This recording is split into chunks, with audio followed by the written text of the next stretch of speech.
अरे वाह, यहाँ के जानवर तो बिल्कुल मोटे ताजे हैं। महाराज बंटी चीता ने बिल्कुल सही बोला था। चलो चलकर अब इनका शिकार करता हूँ। यह बोलकर बाघ मानव पास में खड़े जानवरों के पास जाकर उन्हें जान से मार डालता है और उनका शिकार कर जंगल में आगे बढ़ता है। मेरा तो आज का काम हो गया। अब महाराज के लिए कोई शिकार लेकर चलता हूँ। उधर इस जंगल के राजा वीरू के पास एक गोरिल्ला पहुँचता है। महाराज महाराज चलो जल्दी से मेरे साथ चलो, आपको कुछ दिखाना है। अरे गोरिल्ला, आखिर क्या बात है, बताओ तो सही। महाराज अभी बताने का समय नहीं है, जल्दी से चलो, मेरे साथ चलो। बाघ मानव एक भेड़ को मारकर उसे अपने जंगल लेकर जा ही रहा था कि तभी गोरिल्ला वीरू शेर को लेकर वहां पहुंच जाता है। महाराज ये बाघ मानव बंटी चीता का दोस्त है। इसने हमारे जंगल के कई मासूम जानवरों को मौत के घाट उतार दिया। हाँ जानता हूँ मैं इसको और इसके महाराज को भी। शायद ये मुझे नहीं जानते। मुझसे पंगा लेने का अंजाम बहुत बुरा होता है। महाराज ये बक्सा मुझे जंगल के किनारे से मिला है। पता नहीं इसमें किसने क्या रखा है। हाँ भालू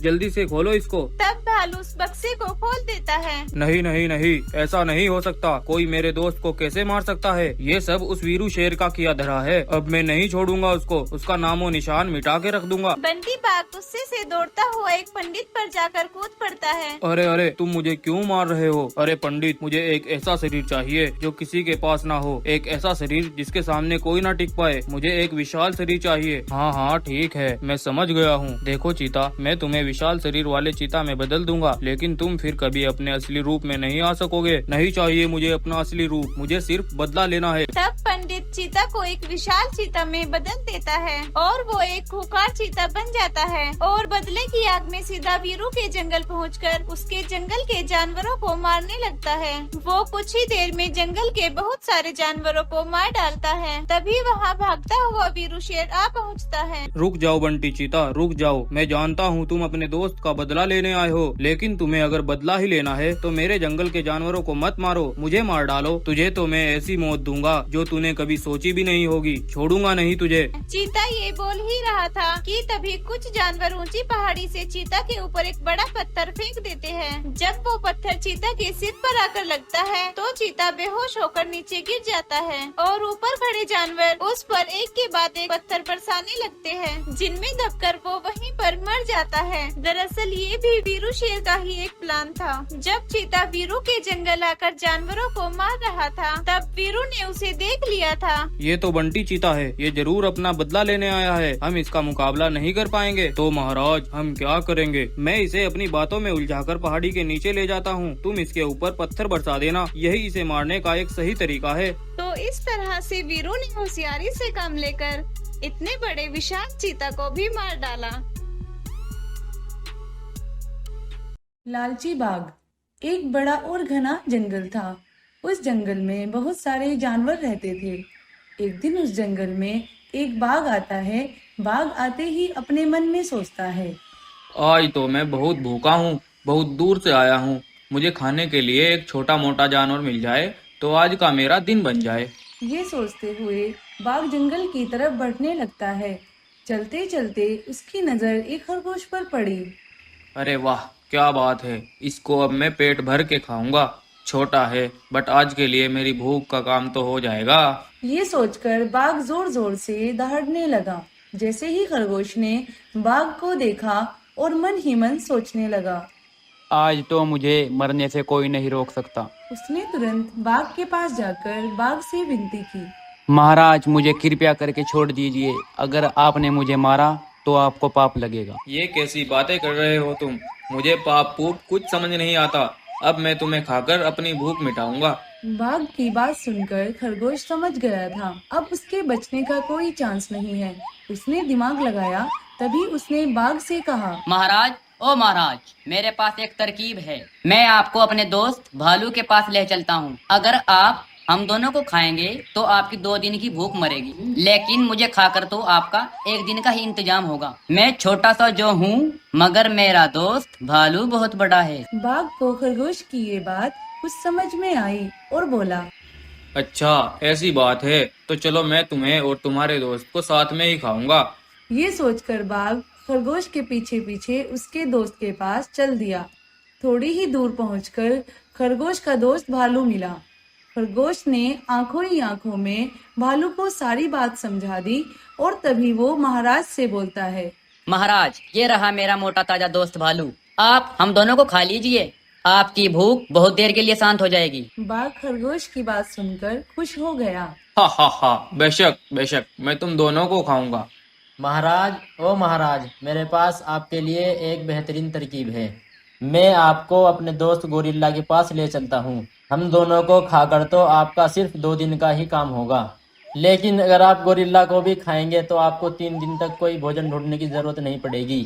बाघ और लालच में आ गया। अरे वाह, एक और दोस्त, तुम तो बहुत अच्छे हो।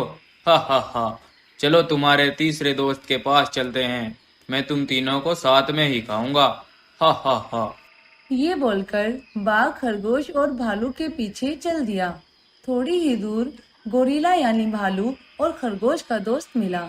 उन दोनों ने बातों ही बातों में गोरिल्ला को सारा प्लान समझा दिया। बाघ खरगोश भालू और गोरिल्ला को देखकर बहुत खुश था। खुश होकर बाघ बोलता है, हा, तैयार हो जाओ तुम तीनों, अब मैं तुम तीनों को खाऊंगा। तभी गोरिल्ला बोला, अरे महाराज, मेरी बात तो सुनिए, हम तीनों को खाकर क्या होगा? आपका मात्र 3-4 दिन के लिए भूख का इंतजाम होगा। मैं आपको बेहतरीन तरकीब बताता हूँ। मेरा दोस्त है हाथी, मोटा ताजा विशाल हाथी। अगर आपने उसको खा लिया ना, तो आपका कम से कम 1 हफ्ते का भूख का और शिकार का कोई सरदर्द ही नहीं होगा। आप आराम से बैठकर अपने भोजन को मजे से खाना। बाघ अब गोरिल्ला की बातों में आ गया। उसको लालच और ज्यादा बढ़ता जा रहा था। उसने सोचा, हाथी तो बहुत मोटा ताजा होता है, ये गोरिल्ला सही कह रहा है। मुझे अब हाथी के साथ साथ इन सब का शिकार कर लेना चाहिए। ये सोचकर वो खरगोश भालू और गोरिल्ला के पीछे पीछे हाथी की तरफ चल दिया। थोड़ी ही दूर पर हाथी भी मिल गया। बाघ हाथी को देखकर बहुत खुश हुआ। अब वो उन चारों को एक साथ खाना चाहता था, लेकिन उससे पहले हाथी बोला, महाराज, ओ महाराज, हम लोगों को खाकर तो आपका 1 ही हफ्ते का काम होगा। यहाँ पास में ही एक नदी है। उस नदी में जंगल के सारे जानवर आते हैं। आप आराम से महीने भर के लिए अपना शिकार आराम से ढूंढ सकते हैं। अब बाघ हाथी की बातों में और लालच में आ गया और बोला, क्या बात है, चलो फिर किस बात का इंतजार है? मैं जंगल के सभी जानवरों का शिकार एक साथ करूंगा और उन सबको एक साथ खाऊंगा। हा। हाथी भालू और वो दोनों बाघ को लेकर नदी की तरफ चलने लगा। दूर पर नदी आ गई। उस नदी में एक जगह ऐसी थी जहाँ बहुत गहराई थी। अगर कोई उस नदी में डूब जाता तो वे कभी बचकर बाहर नहीं आता। नदी पर पहुँचते ही हाथी ने बाघ को बोला, महाराज, इधर आइए और यहाँ से देखिए, वहाँ आपको बहुत सारे जानवर मिलेंगे। लालची बाघ ने बिना कुछ सोचे समझे हाथी की बातों में आकर नदी के पास आके झांकना शुरू कर दिया। और जैसे ही उसने नीचे की तरफ देखा तो हाथी ने उसे पीछे से धक्का दे दिया। लालची बाघ सीधे जाकर गहरे पानी में गिर गया और फिर कभी वापस नहीं आ पाया। इस तरह से खरगोश, भालू, गोरिल्ला और हाथी ने अपनी और जंगल के सभी जानवरों की जान बचा ली। एक बार की बात है, एक बड़ा ही सुंदर राज्य था। उस राज्य में बस शेर ही शेर रहते थे। वह सब शेर सोने के बने थे। उनका राजा एक विशाल गोल्डन शेर था। वह जादुई शक्तियों वाला था और बहुत ही ताकतवर था। उसकी ताकत इतनी थी कि उसका मुकाबला कोई भी नहीं कर पाता था। वहीं एक शैतान जादूगर भी रहता था। वह गोल्डन शेर की शक्तियों को छीनकर पूरी दुनिया पर अपनी हुकूमत चलाना चाहता था। एक दिन वह शैतान जादूगर सोचता है, वह गोल्डन लायन तो बहुत ही ताकतवर है और उसकी सेना भी बहुत बड़ी है। मुझे भी उसके जैसी सेना बनानी होगी, तभी मैं उसकी शक्तियाँ छीन पाऊंगा। अब वह सेना बनाने के लिए पृथ्वी पर आता है और एक जंगल में कई सारे शेर एक साथ अपना भोजन कर रहे होते हैं। तभी वहाँ पर वह जादूगर आ जाता है। वह जादूगर अपनी जादुई शक्तियों से उन सभी शेरों पर जादू का इस्तेमाल करता है और उन सभी शेर को अपना गुलाम बना लेता है और वहाँ से सभी को लेकर गायब हो जाता है और अपनी दुनिया में पहुँच जाता है। वे सब शेरों को शैतानी शक्तियाँ देकर जो भी शेर बना देता है। हा, अब मैं एक एक करके पृथ्वी के शेरों को उठा लूंगा और एक बड़ी सेना बनाकर गोल्डन शेर को मार दूंगा और उसकी सारी शक्तियां छीन लूंगा। हा हा हा हा। वहीं पृथ्वी के एक जंगल में एक शेर और बाघ मानव रहते थे। वे दोनों बहुत ही अच्छे दोस्त थे। वे दोनों जंगल में एक साथ घूमते थे। बाघ मानव शेर की पीठ पर बैठकर सवारी करता था और दोनों ही बहुत ही खुश थे। बाघ मानव जादुई शक्तियों वाला था, लेकिन उसे इस बात का जरा भी घमंड नहीं था। एक दिन शेर अकेला ही शिकार पर निकलता होता है कि वह शैतान जादूगर उसी जंगल में आ जाता है और शेर को अपना गुलाम बनाकर वहां से ले जाता है। ये सब एक बकरी देख लेती है। वे भागी भागी बाघ मानव के पास आ जाती है। सुनो बाघ मानव, एक शैतान जादूगर महाराज शेर को पकड़कर अपने साथ ले गया है। क्या कहा? उस जादूगर की इतनी हिम्मत? वे मेरे दोस्त को पकड़कर अपने साथ ले गया। मैं उसे जिंदा नहीं छोड़ूंगा। वह शैतान जादूगर अपनी सेना के साथ गोल्डन शेर की दुनिया में पहुंच जाता है। गोल्डन शेर और शैतान जादूगर की सेना आमने सामने आ जाती है। पृथ्वी लोक पर बाघ मानव अपनी शक्तियों से सारा माजरा जान लेता है। अरे मेरे दोस्त की जान खतरे में है, मुझे जल्दी से जाना होगा। वे दुष्ट जादूगर बहुत ज्यादा शक्तिशाली हो गया था और वह और उसकी सेना गोल्डन शेर और उसकी सेना को कैद कर लेते हैं। हा हा हा हा। मुझे जल्दी से अपनी सारी शक्तियां दे दो गोल्डन शेर, नहीं तो मैं तुम्हारी पूरी सेना को खत्म कर दूंगा। हा हा हा हा हा। नहीं नहीं, मैं ऐसा कभी नहीं करूंगा। चाहे तो तुम हम सबको मार डालो, लेकिन हम तुम्हें शक्तियां देकर इस दुनिया को मुसीबत में नहीं डाल सकते हैं। तो फिर ठीक है, मैं अपने साथ आए इन सभी शेरों को मार डालूंगा। ये सब मेरे बस में है, ये सब निर्दोष है, पर ये तुम्हारी वजह से मारे जाएंगे। अब गोल्डन शेर सोच में पड़ जाता है।